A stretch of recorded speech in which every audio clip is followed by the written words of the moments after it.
ये वीडियो केवल मनोरंजन हेतु है। हम किसी भी अंधविश्वास का समर्थन नहीं करते। इस वीडियो का क्रेडिट बेस्ट हिंदी कहानियन को जाता है। रामपुर गांव में गीता अपनी बेटी माही और पति सुरेश के साथ रहती थी। सुरेश दिहाड़ी मजदूरी का काम करता था, जिससे उनकी रोजी रोटी चल रही थी। पहले तो सुरेश अपनी पत्नी बेटी से खूब प्यार करता था और उनकी खुशियों का खूब ध्यान रखता था, लेकिन धीरे धीरे उसे शराब की लत लग गई और अब वो शराब के नशे में चूर रहने लगा। हालत ये हो गई कि उसने नौकरी तक छोड़ दी। अब घर में खाने पीने की भी कमी हो गई थी। एक रोज अपनी बच्ची के भविष्य के साथ मैं समझौता नहीं कर सकती। मुझे कुछ न कुछ काम करना ही होगा, नहीं तो माही का स्कूल छूट जाएगा। अब अपने घर के बिगड़ते हालातों को देखते हुए गीता लोगों के घरों में कामकाज करने लगी। अब वो रोज सुबह काम पर जाने से पहले अपनी बेटी को स्कूल छोड़ती और फिर वहीं से काम पर निकल जाती। माही बिटिया जल्दी कर, स्कूल के लिए देर हो जाएगी। हाँ माँ चलो। वो स्कूल जाने के लिए निकल ही रहे थे कि तभी सुरेश नशे में लड़खड़ाता हुआ आ गया। गीता, मुझे पैसों की जरूरत है, मुझे पैसे चाहिए, मैं तुम्हें जल्दी लौटा दूंगा। तुम्हें जरा भी शर्म नाम की चीज बची है कि नहीं? जैसे तैसे करके मैं घर खर्च चला रही हूँ, अपनी बच्ची की फीस भर रही हूँ, लेकिन तुम्हें तो किसी बात की कोई चिंता ही नहीं है। बस हर समय अपनी दारू की पड़ी रहती है। अरे मेरा ना सही, कम से कम अपनी बेटी के बारे में तो कुछ सोच लो। मुझ पर ये एहसान जताने की कोशिश मत कर, समझे? यह अकेली मेरी ही बेटी नहीं है, तेरे भी है। तो इसका खर्च उठा भी लेगी तो तेरा क्या चला जाएगा? चल अब ला दे पैसे। मैंने कहा ना मेरे पास पैसे नहीं है। तो ऐसे नहीं मानेगी। बाबा बाबा मत मारो माँ को, छोड़ दो। कुछ देर बाद सुरेश वहाँ से चला जाता है। गीता अपनी किस्मत को कोसते हुए रोते हुए माही को स्कूल छोड़ती है, फिर काम पर चली जाती है। लेकिन स्कूल पहुंचकर भी माही का काम में मन नहीं लगता और सुबह हुई घटना के बारे में ही सोचती रहती है। उधर गीता काम पर पहुंचती है और काम करने लगती है। कुछ देर बाद उसकी मालकिन, गीता, पड़ोस में रहने वाली कमला काकी की तबीयत कुछ ठीक नहीं है, मैं उन्हें देखने जा रही हूँ। तुम काम खत्म करके लॉक कर देना और चाबी मुझे दे देना। ठीक है मालकिन। सारा काम खत्म कर गीता मालकिन को चाबी दे देती है, जिसके बाद वो घर आ जाती है। शाम को सुरेश फिर घर आता है और उससे पैसे मांगने लगता है, लेकिन जब गीता मना कर देती तो वो कोई न कोई सामान उठाकर बेच आता और उन पैसों से दारू पीता। धीरे धीरे उसने काफी सामान बेच दिया था। ऐसे ही एक रोज जब गीता सब्जी बनाने के लिए कढ़ाई ढूंढती है तो अरे कढ़ाई कहाँ गई? हो ना हो ये उस आदमी का ही काम है, उसने वो कढ़ाई भी बेच दी। अब मैं अपनी बच्ची के लिए सब्जी किसमें बनाऊंगी? एक काम करती हूँ, पड़ोस वाली काकी से कुछ देर के लिए मांग कर ले आती हूँ। गीता पड़ोस की काकी से कढ़ाई ले आती है। फिर कुछ दिन बाद तनख्वाह मिलने पर वो एक नई कढ़ाई खरीद लेती है और काम पर जाने से पहले उसे बक्से में छुपा कर रख देती है। लेकिन सुरेश उसे भी देख लेता है और जब गीता उसे वो कढ़ाई बेचने से मना करती है तो वो फिर से उसकी खूब पिटाई करता। रोज रोज अपने घर पर दिन रात लड़ाई झगड़े देख अब माही काफी परेशान रहने लगी थी। अपनी माँ की ऐसी हालत देख माही अंदर ही अंदर घुटती। फिर एक रोज स्कूल में, माही तू जानती है कल तो क्रिसमस है और उस दिन सांता से जो भी मांगो वो सब देते हैं। क्या सच में? हाँ, और आज ना हम बाजार वाले रास्ते से घर चलेंगे, देखना बाजार में क्रिसमस की कितनी धूम होगी।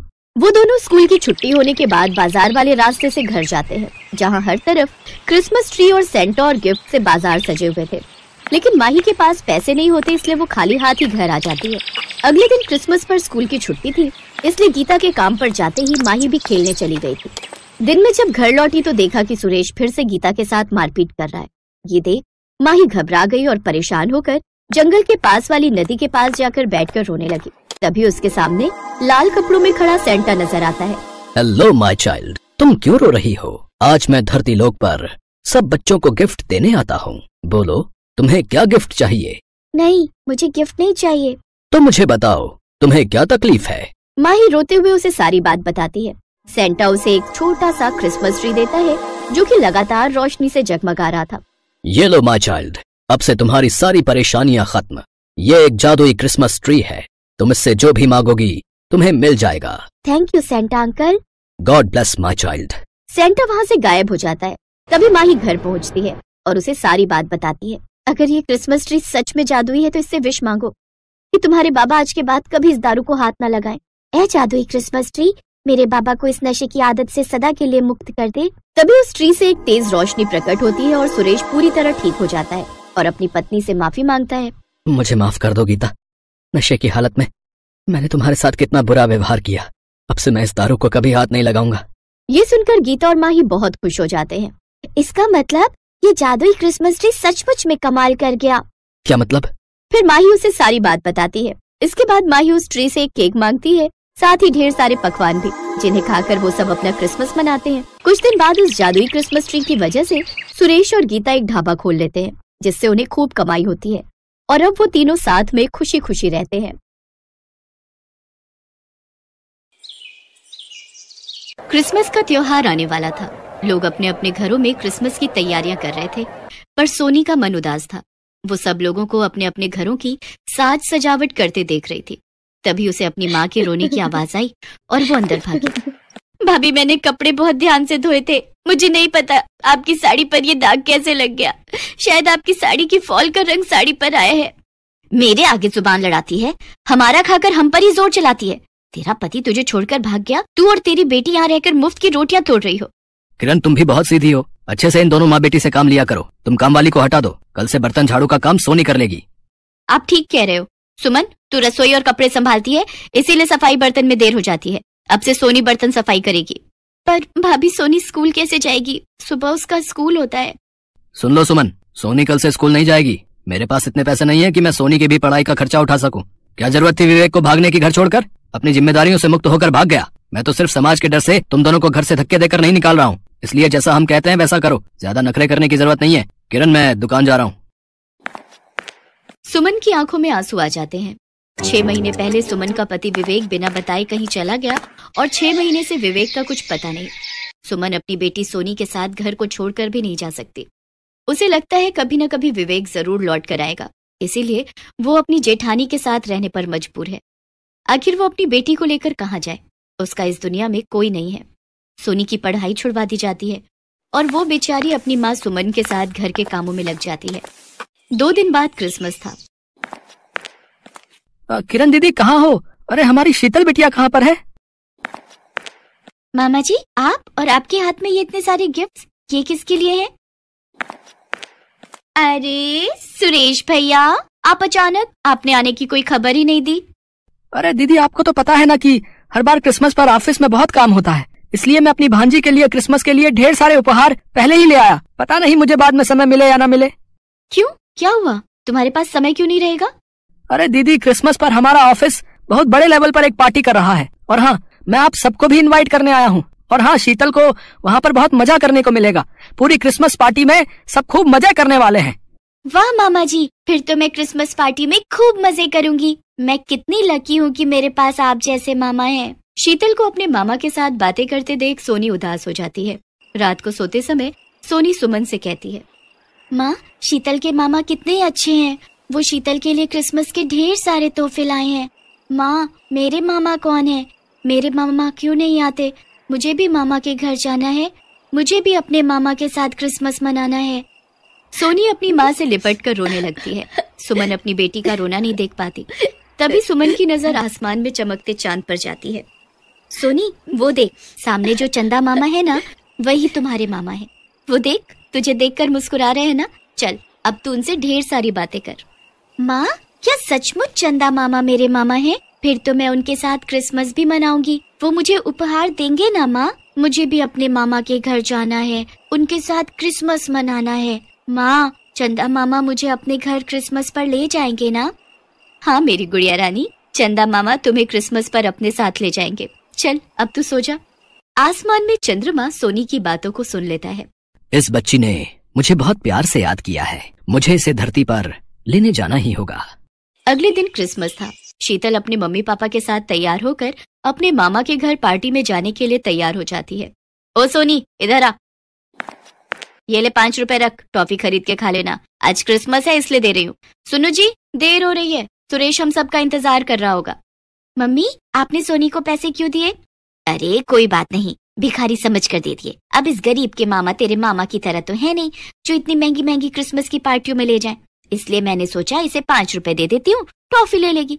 सुमन, घर का काम खत्म कर लेना, हम लोग कल सुबह तक लौटेंगे।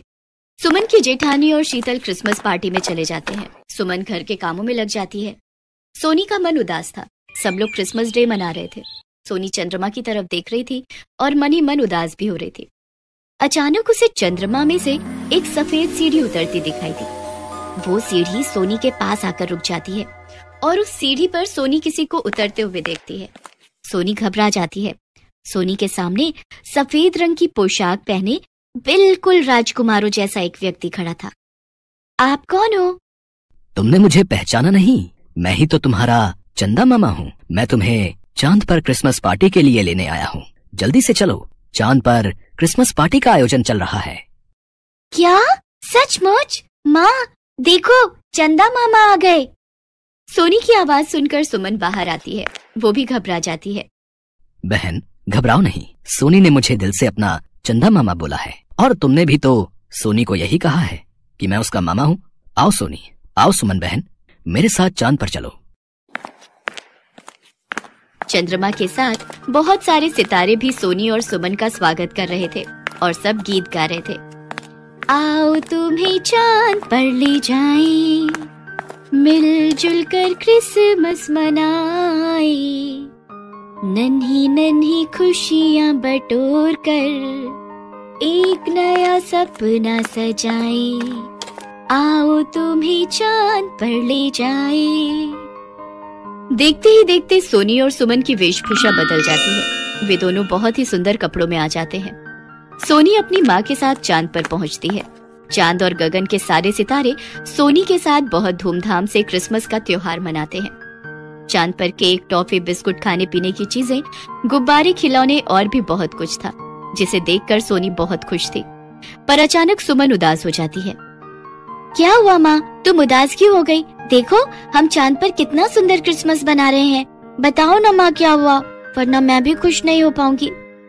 कुछ नहीं सोनी, तुम्हारे पापा की याद आ गई थी। पता नहीं वो किस हाल में होंगे आज। वो ये सब देखकर बहुत खुश होते। काश वो वापस लौट आते। सुमन अभी सोनी से बात कर ही रही थी कि तभी सामने से सोनी अपने पापा को आता देखती है। माँ देखो, वो सामने पापा आ रहे हैं। चंदा मामा, वो देखो मेरे पापा। आप कहाँ चले गए थे?